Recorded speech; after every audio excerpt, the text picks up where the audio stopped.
Wait until you see what we have for you in here. This truck has been sitting since the late 1980s, and today we're going to try to get it fired up and pulled out of here. The story behind this truck really is with the owner, a World War II vet who's got an incredible story. This was a farm truck its entire life, but it has seen quite a bit of use on the road too. This style is the last year. Very short-lived style with this nose like this and this hood, but 46 was it. In 47, those Chevy trucks that everybody knows and loves, the more rounded version that lasted until 55 and a half came out. These are not common, and it's super cool that we get to work on one. This is a classic farm truck. Look at the essentials.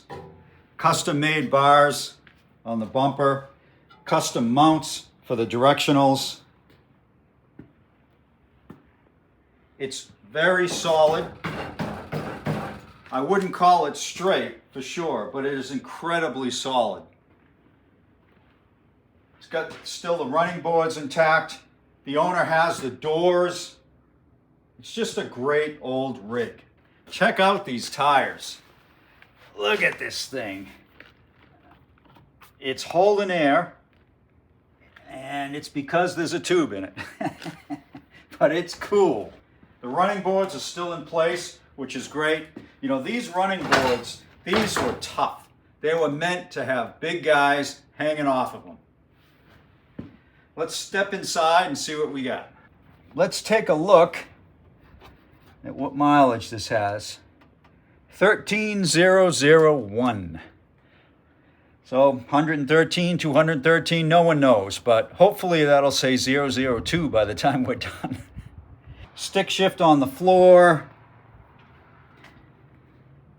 This is the parking brake right here. That is super cool. I wish trucks still had those. That is just manly right there. The starter button here is on the floor. The Chevy trucks use these starter buttons for quite a few more years. It's got directionals, aftermarket, but these are really neat aftermarket directionals. I don't know what that says, but that is pretty neat. Probably a guide unit.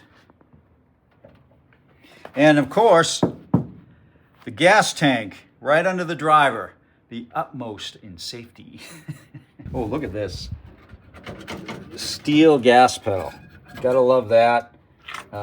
Brakes, of course, don't work, but that's fine. Who needs brakes? Believe it or not, some of the original headliner. Imagine that. We never see that in a truck this old. And the wipers. It's got an electric wiper motor. Now that can't be original. I mean, Chevy guys, maybe you can tell me, but that is amazing. I've never seen one before. So if that is original, it's not a common option. Yeah, and this mirror, I don't know what this mirror is out of. It's definitely not original. Moving back, this is notable and unfortunate. This is frame rust here, and that's probably a mouse house. And they're just so toxic, they can rust through a frame, and there's an example right there. But that's fixable. That's definitely not terminal. Moving to the back, this custom bumper, this is pretty neat. Right here, this is solid. Man, that is tough. And a 1990 antique plate. So this being used until the late 80s, yeah, that makes sense. And this trailer hitch, which is great, was welded on by the original owner. Imagine how long that's been on there. And that's some cool welds. I bet that's either a stick welder or a gas welder right there. Now we have the tires and wheels for this. So if we can get this thing fired up, the plan is to drive it out of this barn and into the field, which would be incredible. More stuff here, some parts for the truck, who knows, old plugs, all that stuff. But check this heater out. That's the original Chevy heater. Life was so much less complex then. You want to frost, you just move that. You want heat, you move that. How cool is that? No electronics. Nothing to wear out. Now this seat, it's pretty small in this cab. These old trucks were not monsters like the trucks of today. But the current owner tells me that he, his dad, and who else would fit in this? His mom. His mom would all fit in the cab of this right across, which I think it's an awesome vision how things were back then. Since I'm here, let's see what this smells like. Oh. We're definitely going to scope this. That's pretty rusty. Yeah. Can you smell anything? Yeah, it smells like a dead rat, a dead mouse. Yeah. Yeah, so there may be a mouse somewhere in there, a mouse body. So this is the carb to it. It's off the engine, but it's your typical Rochester B. And non-typical is, it looks like it's in good shape. I mean, usually when I work on a car that has a Rochester B, it's in bad shape. But this one looks quite salvageable, which is nice. And it's got the original oil bath air cleaner. How's that for cool? So what's the coolest part of an already cool truck? It's this for sure. This is the original license plate for this truck from 1946. Look at that. That is just awesome. How many numerals? 6? 6. And back then, the Tennessee license plate was shaped like the state itself. So it's a very unique shaped license plate. And just, that is the crowning touch on this truck. I so much want to get this thing running. So we're going to take a second now and talk to the owner, which is the original owner's son. His name is Chris, and then we're going to jump right in. So the current owner of this amazing truck is Chris. Chris's dad bought this originally. Chris, why don't you tell us a little bit about your father? It's an incredible story of an incredible man. So my dad was in World War II. He was in Germany. He enlisted and went in the very first day. Went in on the beaches of Normandy. Wow. He went all the way through until the war ended. He had went through and he had actually liberated Dachau. He was he done so much with the European conflict. It was there. He was one of the first ones in. He was under Patton. Awesome. So he actually saw so much and did so much. And I was telling you before, at one point he had gotten separated from his group, and he was coming through, and there was snow on the ground. It was very cold. I don't remember what year it was and when it happened exactly. I just remember him talking about it. And he had trekked across a big field, and he was trying to get caught back up with everyone. And he found a bunch of cows that were in this field asleep, and they were either laying down, and some of them were standing up. But he found one that was laying down, and there was some snow that had melted around it, and he got up against it and laid there and slept all night. He was too afraid to move because he was afraid of disturbing the cows and letting somebody know he was there. And at the same time, he was, he slept what he could, but at the same time, he was just trying to remain warm and make it through. And ultimately, he was able to get back with everyone. He made it through, and he was quite the man. It's an incredible story of an incredible man. I get goosebumps just hearing this, and it's the second time I've heard it. But this truck is really a tribute to him that you've held on to all these years. Yes, sir. It's been in my family. Yep, and probably always will be, I would Yes, sir. assume. So we need to get this running for you, Chris, and let's hope that we do. Thank you. I appreciate you.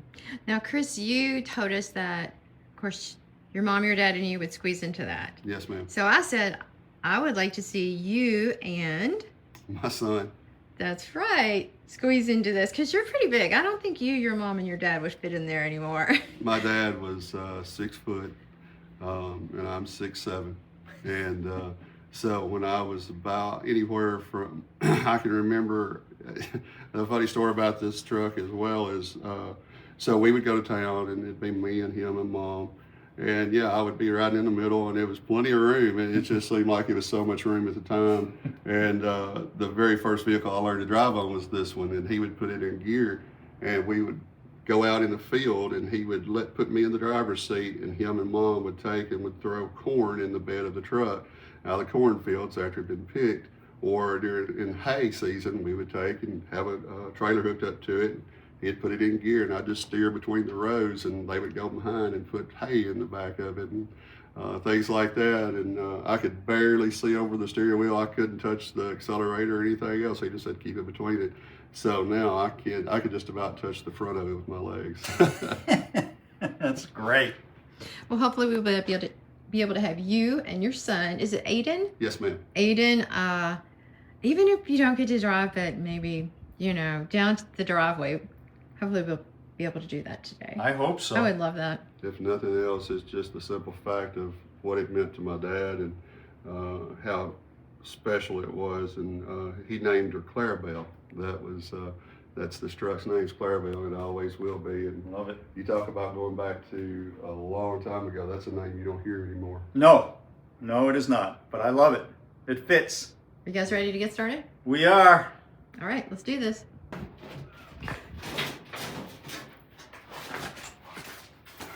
put it on the bed.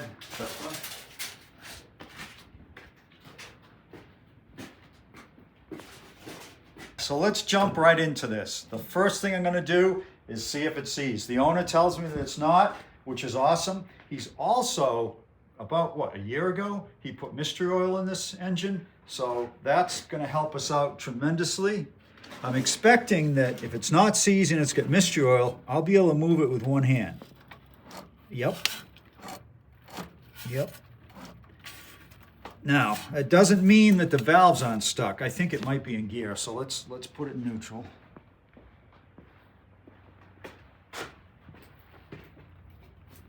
It's stuck.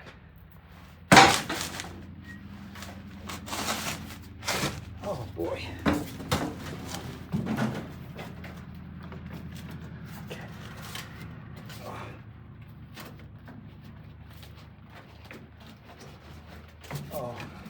Yeah, it's stuck.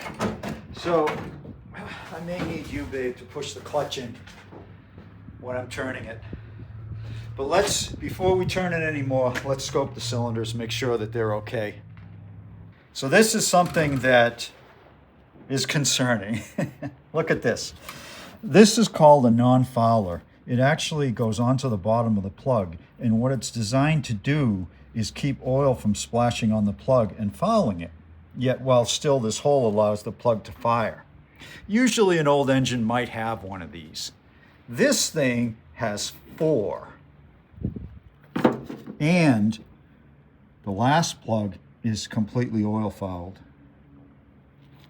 That's not good. That basically means the owner's dad was probably having a problem with oil consumption in this engine.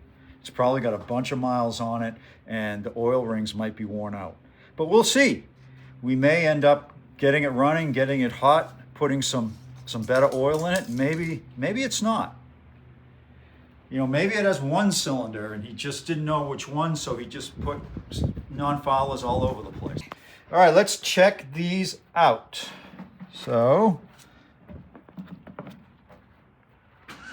this is cylinder 1. Now this is the one that had no plug in it, and it's got some kind of stuff in there. What is that? That looks like it's from a mouse or something. Yeah, Seeds I don't know, or something? seeds of some type. Huh. And there's rust on the cylinders, but not bad. Mm-hmm. Not bad. If this thing really is as loose as it seems from those non-foulers, then it's not going to be a problem. Again, that one's not bad. Mm-hmm. See? Can you get it over to the side over here anymore? We're only able to see just a small portion of it. Yeah, that's completely fine. Quite nice, actually. Yeah. Quite I agree. nice. And I guess the mystery oil he put in there went down. Oh, that's true, and that's a very good sign too. Now this one's near the top, so we don't see a whole lot. But again, I don't see any problems. Let's hope these valves aren't stuck. Yeah, that one's got a lot of oil junk. See it? It does, on the side. So this is, if there's any that needed the that the side? non-fouler, it's everywhere. That's the head, that's the piston, and that's the cylinder. So if any of these needed a non-fouler, it would be number 4.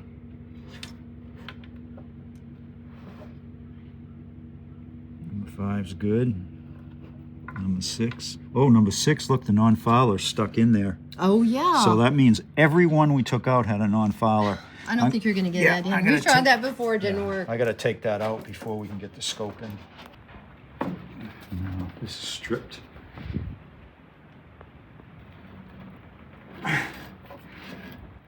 No, this is stripped. I'm not going to mess with it. It's stripped. That's why it's still in there. So we're going to have to live with it. It's not that big of a deal because the plug's out, thankfully. So 1 through 5 look fine. Number 6, we can't tell because of the non-filer, but we're going to assume it's okay. So I'm going to put some penetrating oil in each cylinder just to keep any possibility of scratching when I turn this over. The first cylinder, as you saw, has some seeds and stuff in there, and who knows what else is in there. But I'm not going to flood it out or anything, and I'm not going to use mystery oil. Just an added precaution to be safe. So I'm going to be proactive and get this thing lubed up. It often sticks right in this tower here.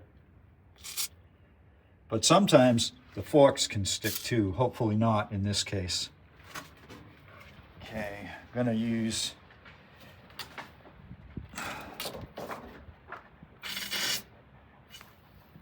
just a little bit of this stuff in these cylinders.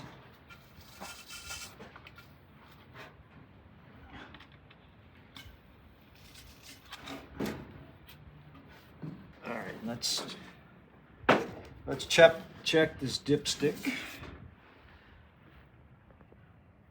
Well, very old and black, but I see no evidence of water. That's nice. That's what you get when something's stored inside. Let's do a second pull. Let's see what we have. Yeah, a quart low, but okay. It's very black though. I think we're going to change this before we fire this thing up. Does this have an oil filter on it? It doesn't. Okay. So we'll change the oil before we get to the firing stage. And I am saying before we get to the firing stage because we're going to get this thing running. We must. Now, given this thing doesn't have a carb on it, I am going to put the scope in the intake and see what we have. See what it looks like, see what we have. So what do we got in there? Oh, very dry, nice, no junk. Very nice. Okay, well, the rag did its job. There's no concerns with that whatsoever. So I'm just going to put this right back in. You probably can't see that, but it's, you know, oily. It's not dry. Do you want to put your finger in there like you normally do? There's really nothing to get, you know. It's fine. It's not dry, which is great. I'd rather it be oily.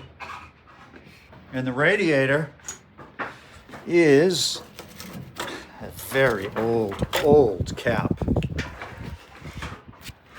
I can't really see down there. Let's put the scope in there. See what we get.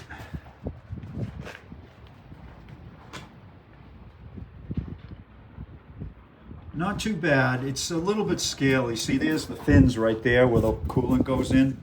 It flows through those fins, and those are partially blocked. But you got to expect that from something this old, so I don't see any problems there. All right, let's check under this cap, see what we're dealing with.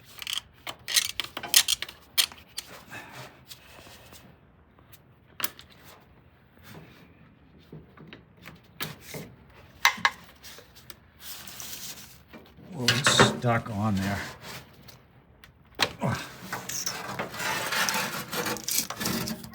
Well, that was a nice cap, brass cap.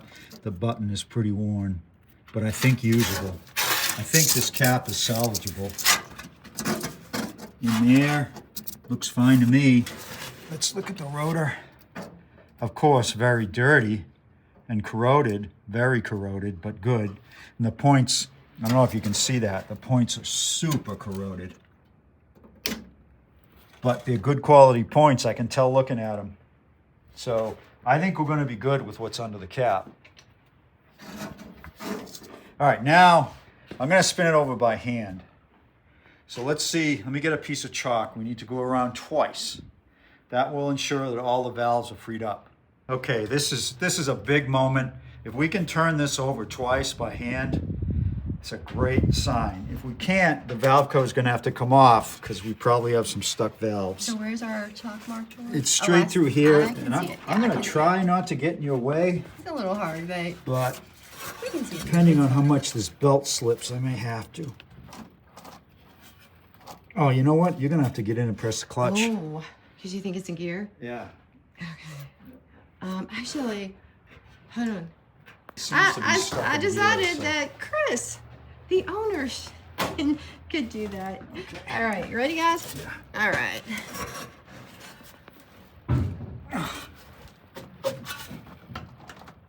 No. No, still no. Yeah.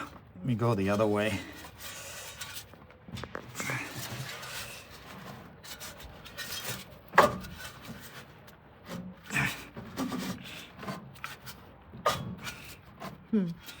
Yeah, it's, Still stuck?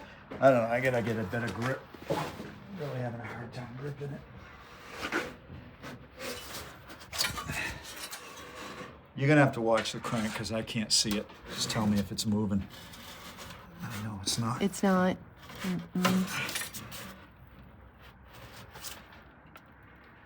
No. Yeah, I got it going backwards, but it's slow going because access is tough. This belt's slipping a lot. I can't see it, so you're gonna have to tell me if it's still moving.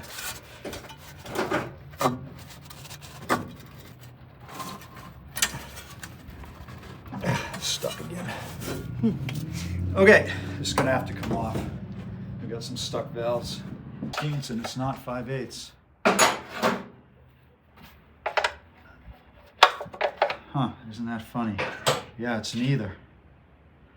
So. Is it vice grip size? What? Oh, I see what the problem is. What is that on top of it? A washer? Looks like there's a washer jammed in on top of it. All right, let me get my screwdriver. You mean that screwdriver there? Mm-hmm. That's why I can't get anything on it. See that? Why would that be there? All right, mystery solved. Now it's 9/16, magically. Yeah, this one's nice and loose. This one is not.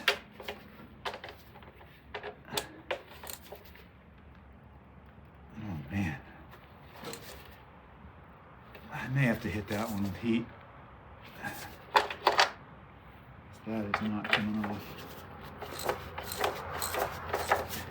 Yeah, I told Christina I need some heat, and Chris is right here with the torch.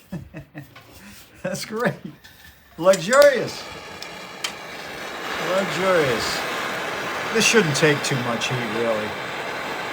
It's just so rusty on the bolt.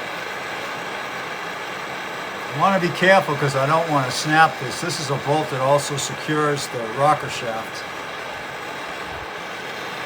Not that I don't have 15 of these at home.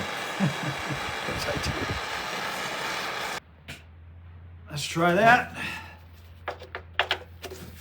Oh yeah, beautiful. Works perfect, Chris. And there we go. All right, let's see what this looks like.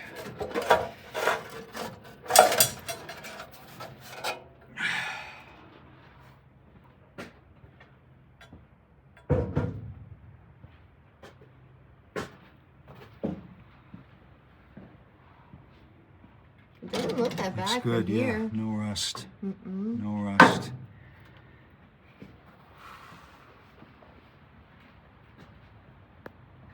Yep. Yeah, I don't think any of these rockers are going to be stuck, that's for sure.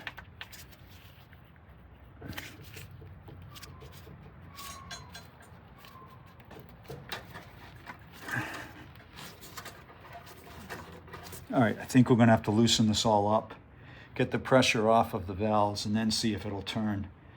That'll tell us for sure it's a valve and not a piston. So I found something interesting here. This has been brazed. So what I suspect happened is this must have snapped, this bolt, and someone brazed it back together.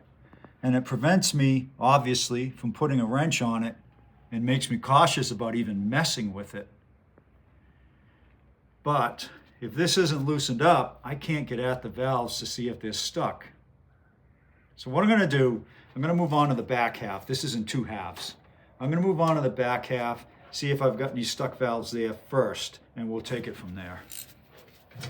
So this nut is so tight. I'm worried about snapping the stud, just like this one's been snapped.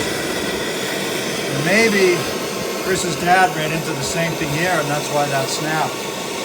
I don't usually see them this tight, but I'm going to try to loosen it up with heat. I don't want to snap this. All right, I got it loose. Thankfully, the whole stud came loose, which is completely fine. That was scaring me. I really thought it might snap, and we don't want that. So once this cools, I'm gonna take it all out, lift this off, and check the valves. Okay. All right, so here we are. And as expected, none of these rockers are stuck on the back piece, but the valves may very well be. So we're gonna check that. That's not stuck. That one is.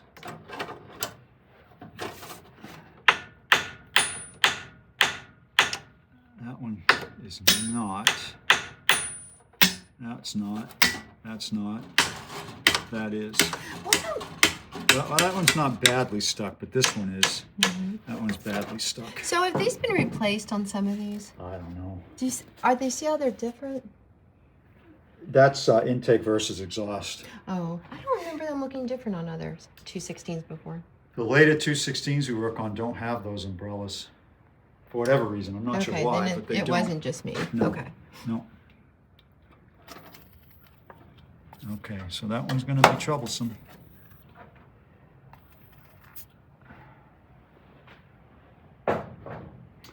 All right, let's, why don't we see if the engine will spin with that removed. Do you need Chris to put the clutch in for you? Yeah, just to eliminate that variable. I'm going to try to go back the way we came, so I need to press the belt in this way. So I'll be able to move until the chalk mark comes right up top again. And then, you all set? Yes, sir. It is moving. Yep, it'll move to back where it was. Oh, that seems like a big move right there. We'll find out in a moment. Okay. Well, that's definitely farther than Yeah, isn't it? I don't think you've went that far before. Oh, beautiful. Beautiful. Let's watch those valves, these here, make sure they're all moving, which I gotta believe they are.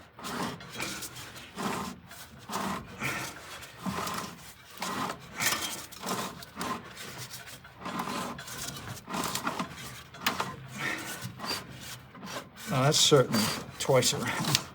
And it's getting Did easier you hear and that easier. whistle? Yeah, that's compression. Yeah, no, I just thought it was funny. Okay, Chris, let the Yeah. clutch out. And this will tell me if it's really in gear or not. If I can't do this anymore. No, it isn't No, neutral. it's not. It's okay, good. Ah, beautiful. So we have one stuck valve to deal with. That's all. If we can get this valve unstuck, we don't have to pull the head. So that's great news. Christina's smiling.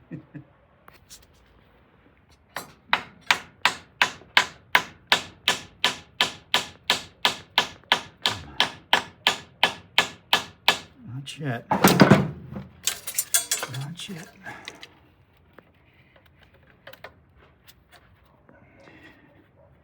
You would think it would. All that pressure on it.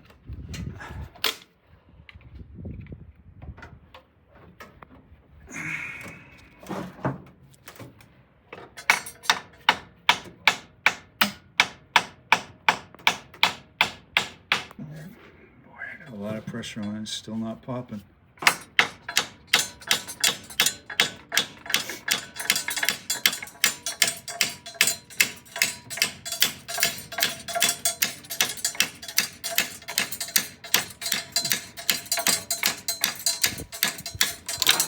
Huh.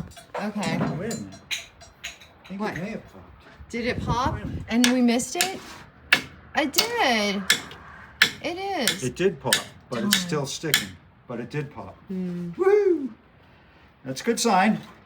So an interesting oddity, as I put the battery in, is Chevrolet trucks are negative ground. GMC trucks are positive ground. Why did GM do that? I don't know. I don't know, but they did. Nice new battery.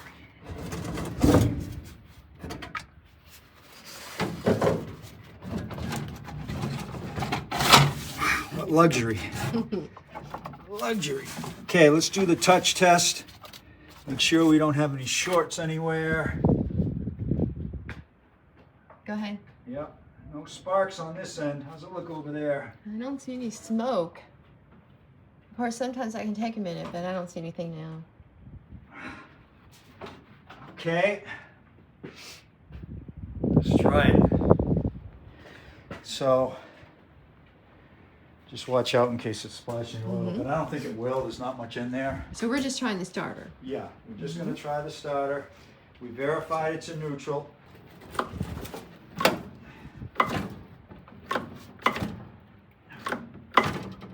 Nothing. Do you think the connections are dirty on the starter? I'm not sure. Can you test it manually like you do sometimes? No, not these. Not these, because these don't have that terminal to jump. But what is often the case is that this button is dirty. It needs a little persuasion.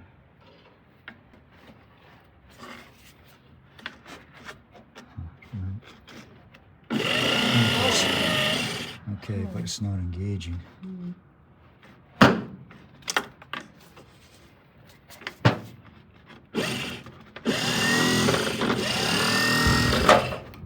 But it's not engaging because I haven't pressed the pedal. So now that it's working, let me try the pedal again. No, because I'm actually engaging the Bendix by hand by pressing this.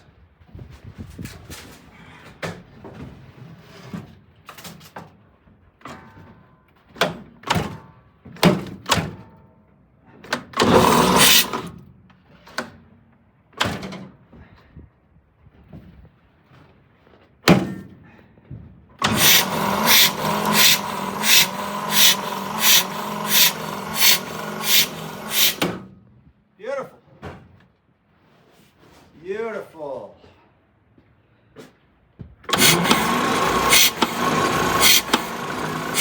Yeah, it's the same thing I said. The back is moving, but the spring is not. On which one? This one or this one? That one with your fingers at? That can't be.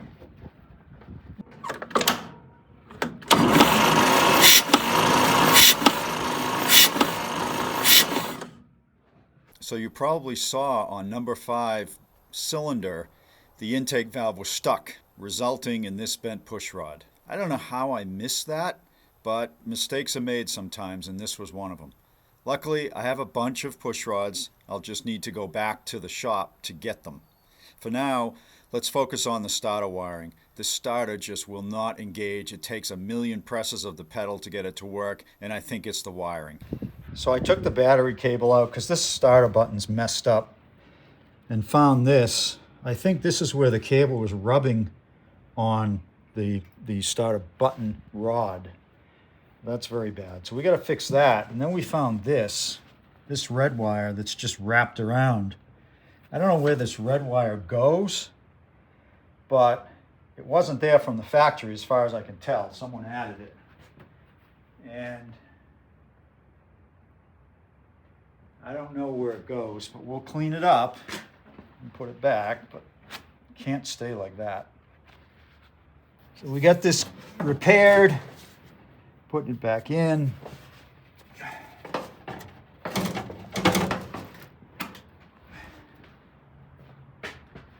That's good, just like that.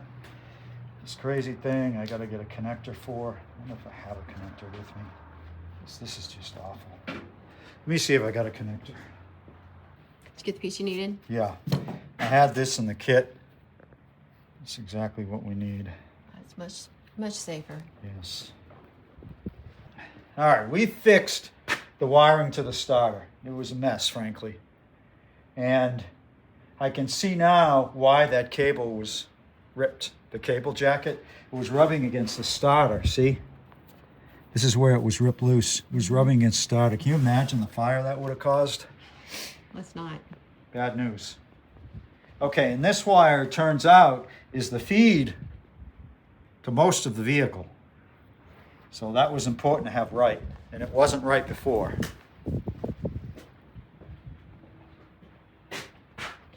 Here's hoping.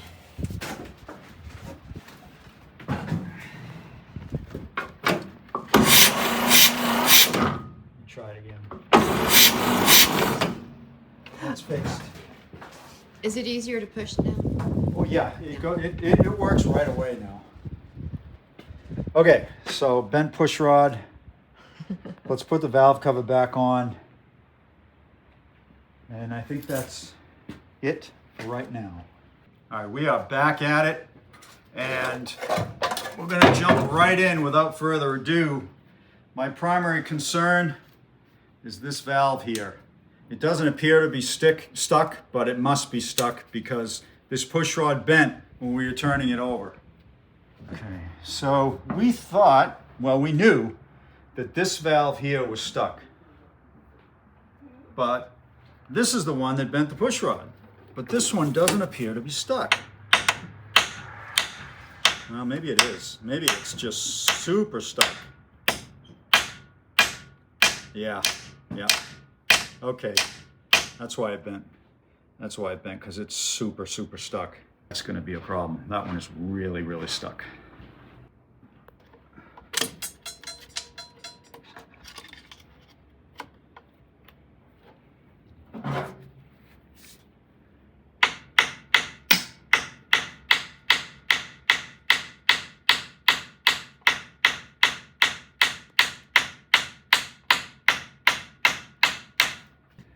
So my attempts to get this valve unstuck have failed.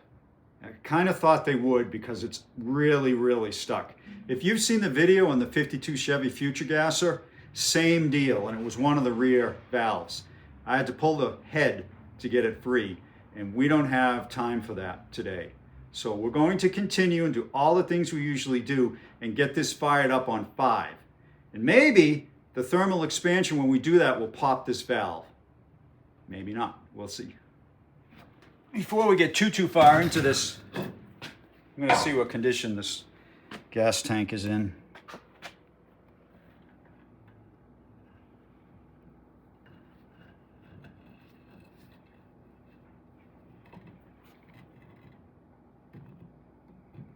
Yeah, see that brush? Do you see all those bugs? Those Yeah. are dead bugs. And brush. I don't know if they can tell. Yeah, see those? See, there's one of those bugs right there, those orange things that look like ladybugs. Yeah, the inside of this tank has had it. This tank needs to come out and be flushed. It might be okay once it's flushed. I wonder if there's a hole in it. I mean, There's a lot of bugs something in got there. in there somehow. There's a lot of bugs in there. Yeah, something got in there somehow, and it wasn't through this cap. But that's why it stinks, because there's a dead body from a mouse somewhere in there. Okay, so we're not going to be using that today. So Richard, Yeah. what you doing? So I'm draining the oil. We know it's black and gooey. We're just going to replace it. It's the right thing to do. And you know, I hate that we can't get that valve unstuck. But the reality is we usually allocate a couple of days to these because they're not near home. And we do what we can do. And so far, this is what we've done. This is where we've got. Okay. So we're not expecting any oil in here. I mean, we're not expecting any water in here. We are expecting oil in it. Yeah, we are expecting oil.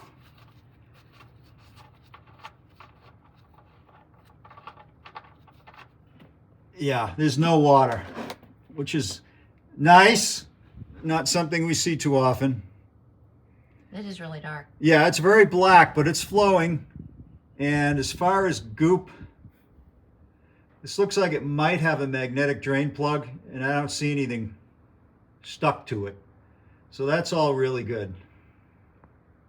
So we're gonna let this drain and then refill it with the good stuff. This thing has no oil filter, so we don't have to worry about that. These old plugs are so bad, so oil fouled, we're not even gonna try to clean them. We just went with brand new plugs, AC 45s, just what this thing needs. They're supposed to be pre-grapped at 45, and this one is pre-grapped at 45. So I'm just gonna run through and throw them all in. All right, we're gonna check for spark at the points, but we got some issues with how this thing is wired. Like, this goes nowhere. This is the plus side of the coil. The negative side comes up and goes nowhere. Okay, I see. So this is supposed to be over here, and it pulled out over time. So I can fix that. And I'm not sure why this is even here. This tells me, the presence of this resistor, which has been added, it's not original, tells me that this might have been run off a 12-volt battery, because this is designed to lower the voltage to the points to 8 or 9 volts. Well, if you run it on 6 volts, you don't need this at all. So what I'm gonna do for now, till we get this thing to fire, is just bypass it, because it shouldn't be here anyway. I'm not sure what the thinking was, unless someone was running a 12-volt battery, which maybe they were. This is all messed up. The wiring on the distributor is all messed up. I don't know what, well, I do know what was trying to be accomplished. I think what was happening was someone tried to use the ignition line to the coil as a feed for a lot of other accessories, which is never a good idea. But in doing so, they wired the coil in a very inefficient way. So here's what I did. I wired in the negative side of the coil right to the distributor, as it's supposed to be. And I'm jumping 6 volts to the positive side of the coil. If the coil's any good, that should allow us to get spark at the points. The first thing I'm going to do, though, before I even try that, is just clean them. Just put some emery paper in between them and move it back and forth. Since these are very dirty, as you can imagine. See that? That white is all corrosion. Do you remember that time last year when you said you were done with the sandpaper and you were going to start using the files? Yeah. And I said, Richard, you told me you didn't use the files because every time you got one, you would lose them. Mm-hmm. What happened? I still have it. Did you lose them? No. Did you just misplace them? No, it's in the kit somewhere. Emphasis on somewhere. Uh-huh. It seems to me that, didn't we have to put like 5 or 6 in the kit because... At least 3. Because they did disappear. They disappear as soon as I put them in there. I don't know what's wrong. I think the manufacturer has that built in so you keep buying them. It's like socks. Yeah, it's like socks. Okay, we got spark down here. Okay, no spark at the points, but this, I may have to get a non-conductible thing here. Yeah. Hold on.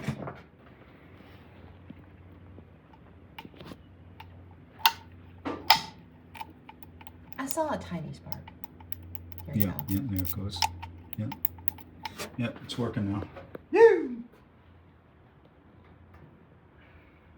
All right, let's put the distributor back together, put the plug wires on, then I think we test crank it. Put the oil in, of course, and then test crank it. Drain plug is going back in. This does have a full exhaust system, and it may be plugged. We're gonna have to be aware of that for sure. Based on what we see in the gas tank, I wouldn't be surprised if it's plugged.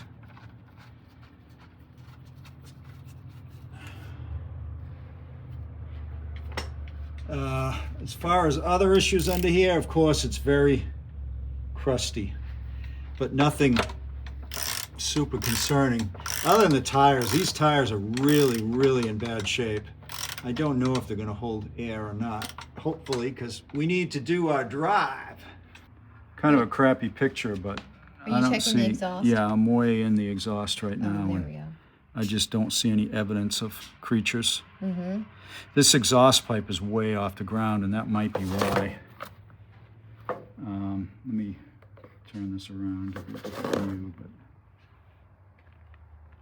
you know, I just don't see anything. So I'm going to take that as a good sign.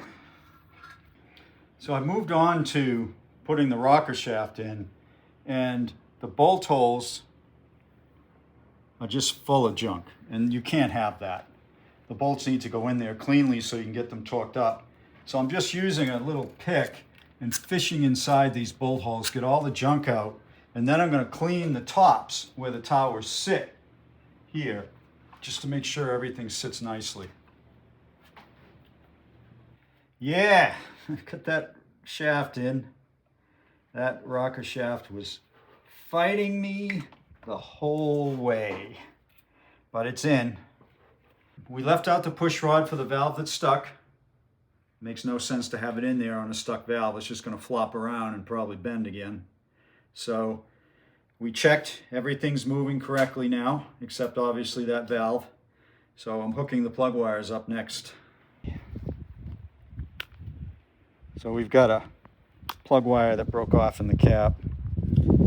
Not too unusual that this happens, but when they do, they break because they're really stuck in there.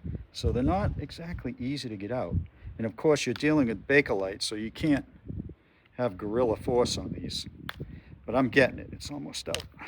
There we go. All right, oil is going in. We're getting close. Finally, I can say we're getting close. This truck has fought me. It really has fought me. I don't know if it doesn't want to wake up or what the deal is, but it has fought me. But we're getting there. We are winning. Maybe it's not the truck is fighting you. Maybe it's the work other people have done that didn't know what they were doing that's fought you. I don't know. Maybe.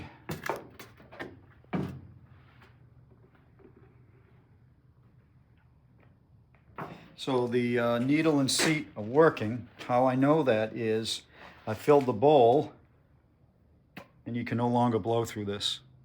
If I tip it over and empty out the bowl, the needle will drop and I'll be able to blow through. So that's good news. Unexpected. So, it's very interesting. The gasket I brought is going to work just fine. Okay, carb is going on. I have not rebuilt it, but the most important thing is the jet clear and is the needle and seat working. The needle and seat are working. I don't know if the jet is clear, but we'll find out pretty quickly. All right, so next step, and we're getting close, we're going to see if we have spark to the spark checker. If we do, then all the prep is done.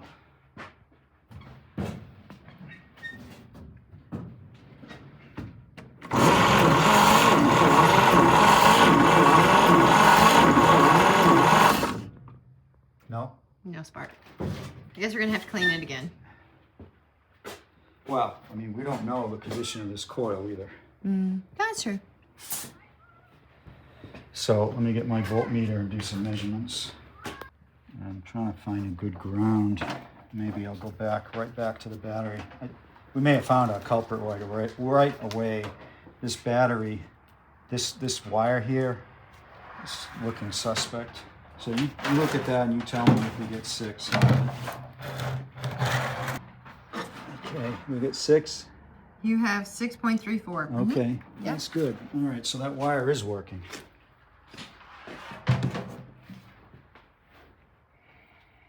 Okay, now let's go to the other post.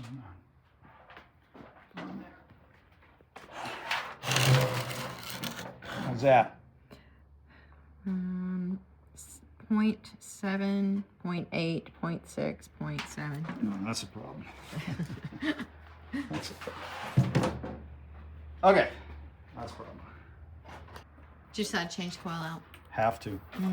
Based on That those other readings? one, yeah, that other one is clearly faulty. This one I tested before we left, and it tested good, but I've never actually used it. You know how that works. This is from my parts stash.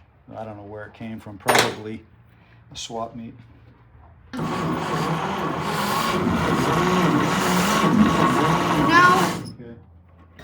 Okay, let me have you try it again, Chris.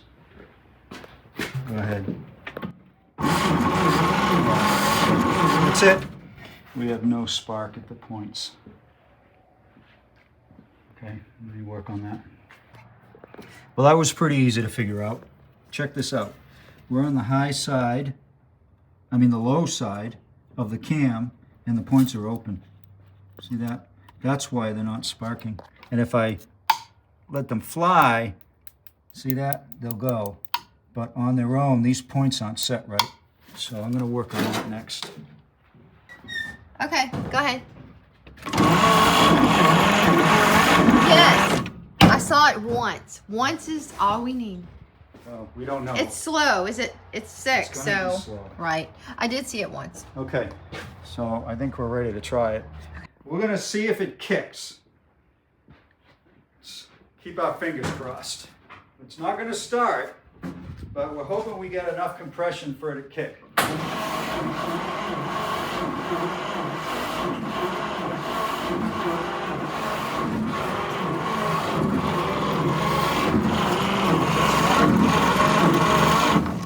Okay, that's good. That's good. Sort of. It's not good that it sounds dead as a doornail, but... Well, why don't we get Chris out here to get inside, and then you can be out here. Okay, so Chris is gonna hop in. He's gonna work the pedal, and Richard's gonna come out here and work that. The throttle. Mm-hmm. Ready? Okay, Chris.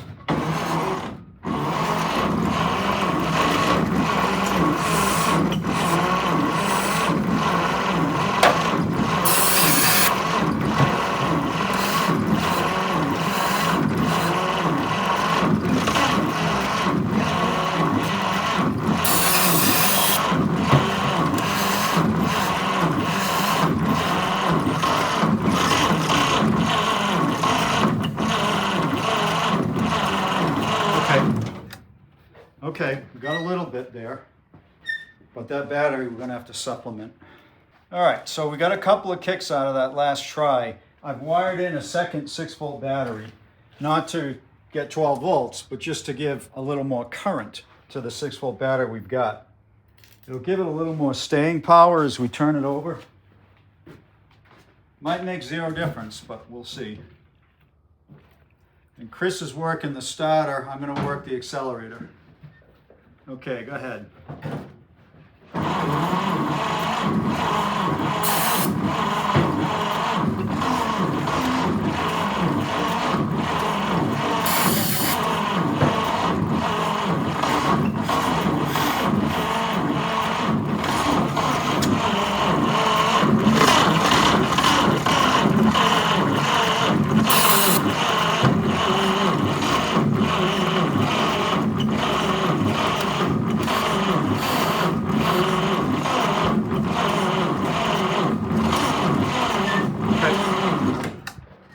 Okay. I think she wants to go.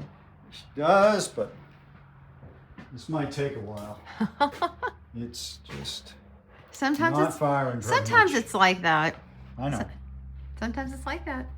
It's not firing very much. But I'll tell you, that compression coming out of that one that you have open, it's pretty good. Can you hear it when you're over there? No, but I'm surprised because the exhaust valve's stuck open. You can see like stuff coming out. That doesn't make any sense at all. Really? The exhaust valve's stuck open, so it shouldn't. It should just be blowing through the exhaust, but I guess the path of least resistance is going to be this way. So yeah, that makes sense. That means the intake valve is working pretty good.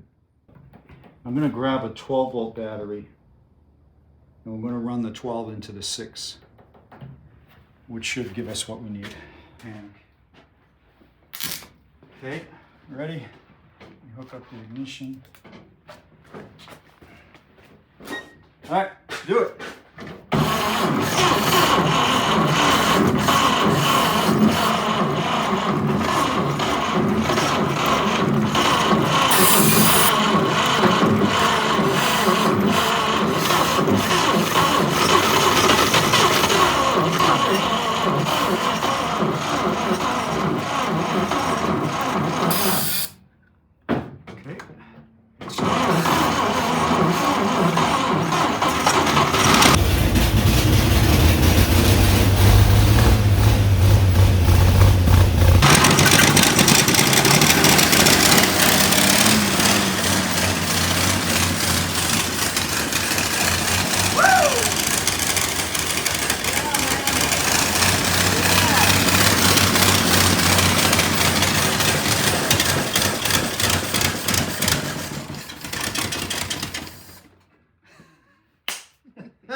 too tough.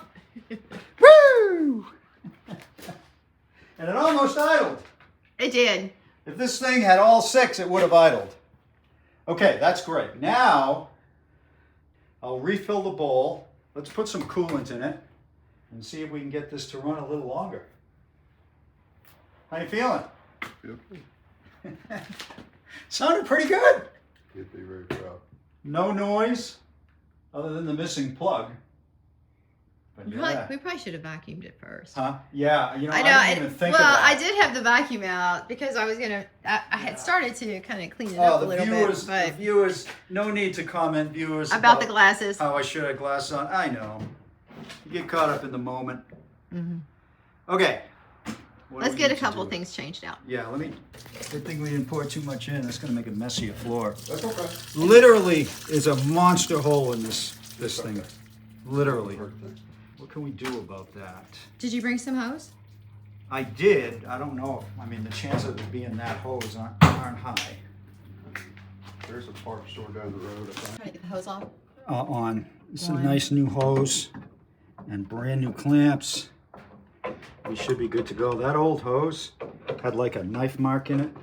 I think maybe someone cut it years ago just to drain it. And there was no clamp at all on the bottom. So it couldn't have worked no matter what. Okay, I think that's done. Yeah, I think we're good. I want to help you make too. We're gonna start the truck again. Yeah. You ready? Let me fill the bowl. Did you want to put the lid back on here or no? I'm waiting for the air bubbles to go through. Here. Yeah, it's still making noise. Yeah, it's still going through. So I'll just lay that on top so it doesn't splash, but I don't want to put it on tight. Okay, I think we're ready. If it fires, so let me turn the idle up. If it fires, I'm going to open up the gas. We're going to crank it up. What cranked up? You'll see. We hope. The battery's not connected. Yeah. No guarantees in this business, but we hope. I'm a little bit scared. All right. I'm gonna be afraid of. I think Daddy would put you somewhere like that.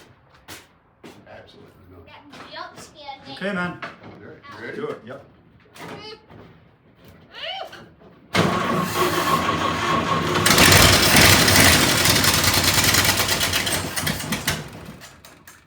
I went out.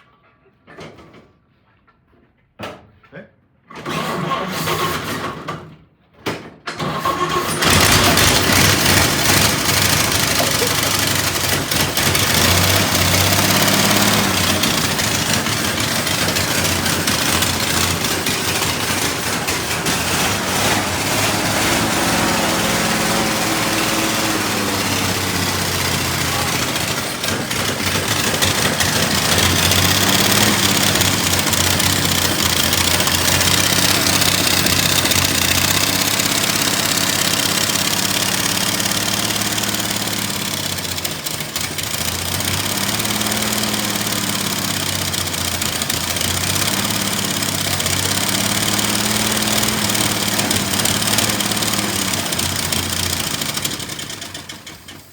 Nice. Okay, so now, does it have an oil pressure gauge in it? Nice. Probably does. What'd you think? I liked it. But Good. That's cool, huh? That smoke did scare me though. Oh, I'm sorry. That's okay. Maybe. Let's see, battery oil. So let's just see if that works. It's that one right You there. move the seat. And it should come up, probably come up quite a bit. Let's go. Okay. Ready? I'll put it in. All right.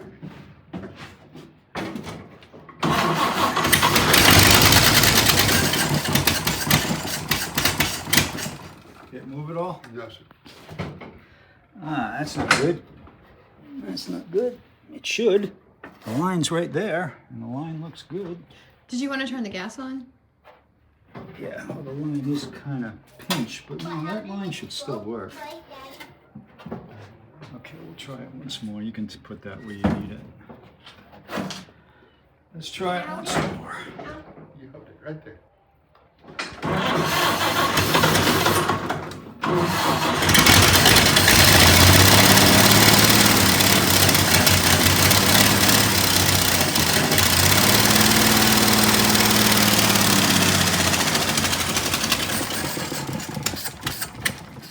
Nice. It runs, man. Is it the carb? Is it just not keeping gas to it? No, I think the carb is actually working, but we're working against 5 cylinders and an engine that just woke up after a long sleep. So let me check a couple of things. Oh, how was the oil pressure? That was good. It was sitting right out in the middle. Perfect. Perfect.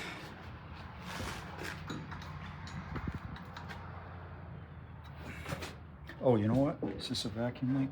Oh, that's pinched off, so I think we're good Yeah, there. but we didn't really check for a lot of those. Well, there isn't on these. There's only 2 sources of vacuum leaks. This one to the distributor, and that one over there, which is pinched off. So I think we're good from the vacuum leak perspective. Okay.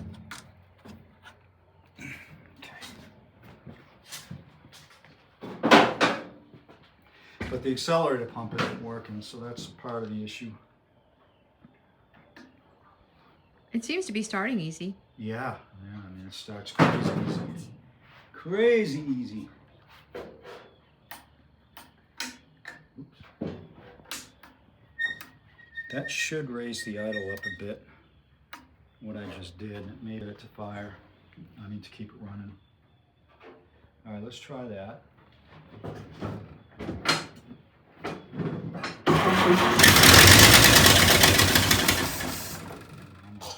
Boy, this starts nice. Try that.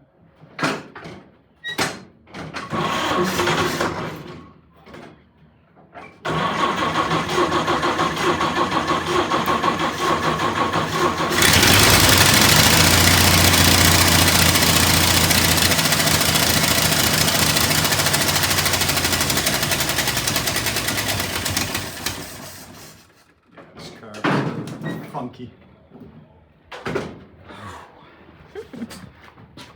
Beautiful.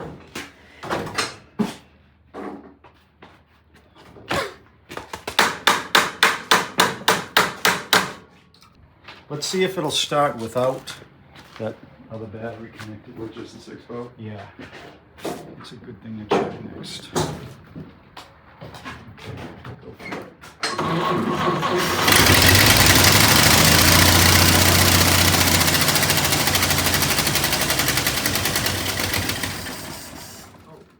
Gas here? Maybe out of gas here. That might be the problem. That's probably the problem. Okay. Let me get some more gas. Oh, I've got some right here.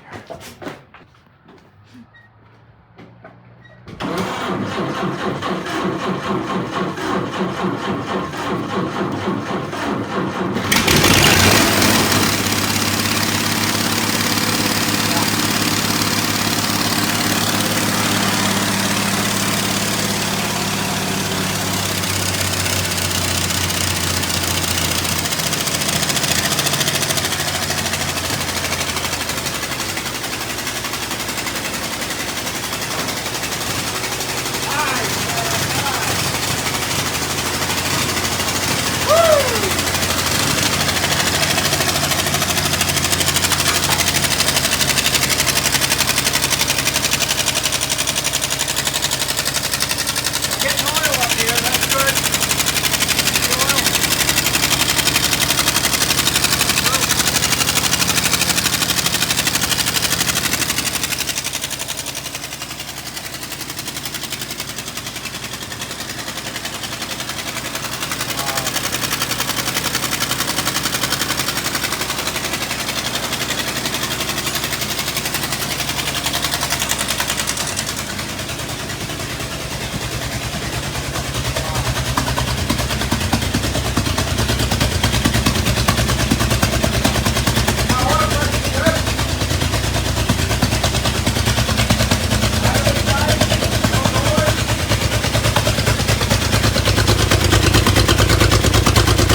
fuel pump just might work. There must have been a little bit of moisture left in that thing. Wow. That's all right. Trying again. Yeah. With the engine warm, I thought now is a good time to see if that valve will free up, but no go. It is really stuck. What are you working on? I am trying to hook the fuel line up at the gas tank because the line going into the pump will not come out, and I'm afraid if I force it, I'll break the fitting off the pump, which is a problem with these old fuel pumps. You can break the fitting right off. So I've decided, since this line is all good, I'll just disconnect it at the tank, which I just did.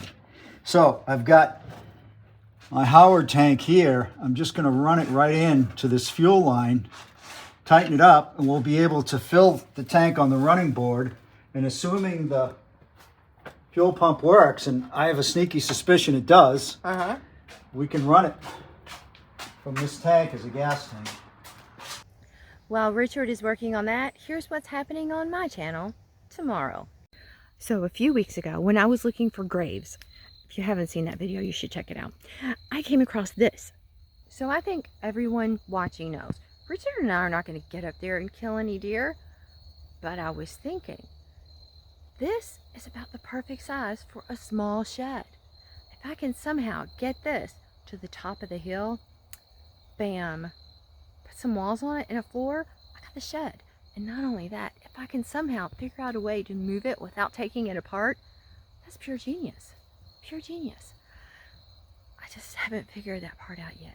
Richard has an appointment today and he's going to be gone about 3 hours. So now is the perfect time for me to do all the things that he would probably tell me not to do. It's been exciting today, hasn't it? It has. They're always exciting. It's been tiring. You know, not that this truck gave us a lot of trouble. Other than the stuck valve, it didn't. There was just a lot to do. It's been sleeping a long, long time, and there was a lot to do. It's stuck, so I gotta oil that up. So we're all connected here. We just, you know, went right over the broken piece, and I'm gonna fill the bowl here, and hopefully the pump picks up prime. I did try my best to prime it, so there should be fuel in it. All right, let's hook the ignition up and give this a whirl. It's getting so dark I can't see my ignition. I know. Here it is. Okay. All right, Chris, try it.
Doesn't seem to have picked up prime, does it?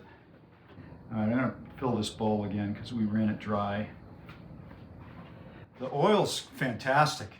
It's coming up through this rocker shaft, no problem. All right, let's try that. Go ahead. Oh, hold it. Let me put the ignition up. I forgot. Would be a video. Okay, try that.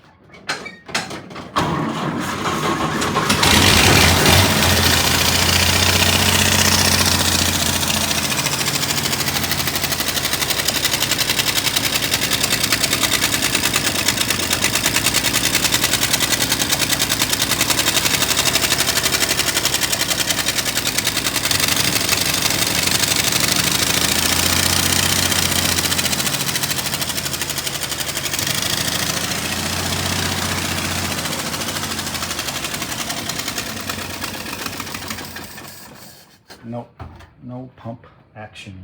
Okay, what's up next? Well, next up is this drum. Of course, it sees to the brake shoes. It's got some movement, but it's still pretty stuck. What I think may have happened is what often happens with these is the drums get grooved and the brake shoes wear into those grooves and then they won't come out. But we've been down this road before We have. many times.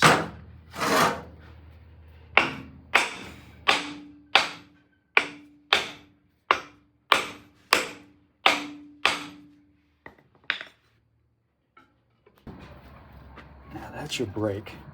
Oh, that still works. Wow. So you'd have brakes in this thing. Huh. But yeah, this thing is stuck. Give it some love taps.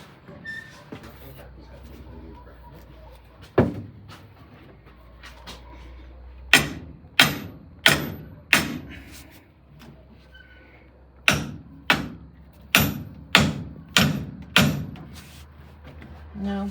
Not yet.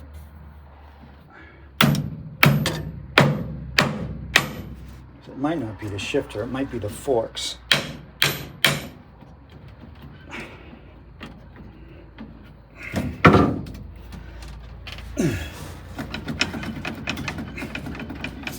Yeah. Oh, wow. Looks like the roll pin's coming loose too. It holds everything together. See that? Yeah. This roll pin's coming out. Yeah. Yeah, that's not good.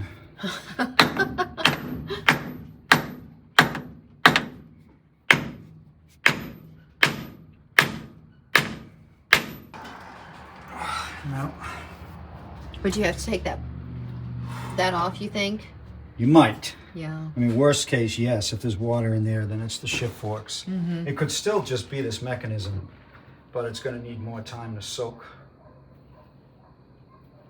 But this roll pin, I'm worried, is going to be a problem. Yeah, it's very shaky. It's already very warm. Yeah, it's very shaky when you do that. Yep.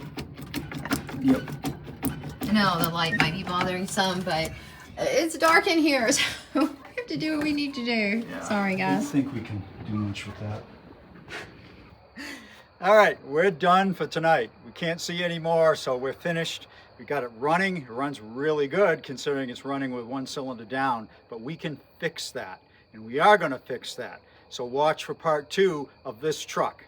So when we do the part 2, Chris is actually going to help me every step of the way. We're going to bring this truck to my shop, and we're going to do it there. How you feeling, Chris? Feeling amazing. Yeah? I really do appreciate you. You happy with the progress so far? Very much. Super. Well, thank you, man. Really appreciate it. This was a special truck, special day. Thank you. Until we meet again, have a great day. Don't forget to check out our merch at WTRmerch.com.